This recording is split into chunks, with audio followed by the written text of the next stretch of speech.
السلام عليكم. في ظاهرة هي الأولى من نوعها تسببت حلقة من حلقات الكاميرا الخفية ببلادنا إلى جريمة قتل. للأسف مقلب ما فيه ما يتعجب، واللي تسبب في الضغط والسكر للضحية بعد إيهام شخص أن ابنته اختطفت، وبعد ما عرق واشتف مسكين 50 مرة قالوا له حنا كنضحكوا معاك، هذه الكاميرا كاشي. السيد تفليبا وهو يقج الكاميرامان. الغريب في الأمر أن الرأي العام في صف الجاني وكاملين رأيهم أنهم يستاهلوا. طبعا يا سيادنا انتم كتعرفوا أن هاد البرامج في بلادنا السعيدة مديورة باش تضحك على الناس ماشي معاهم.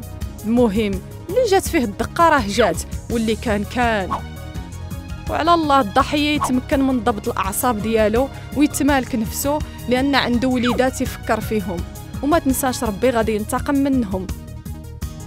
سيدي انت غير تكالما وريلاكس، وحاول كاع ما تفرجش في هاد الكاميرا الخفية، لأن اللي ما خرج من الدنيا ما خرجش من عقايبها. والضحايا إمكانية التوجه إلى المراكز النفسية لتلقي الدعم اللازم.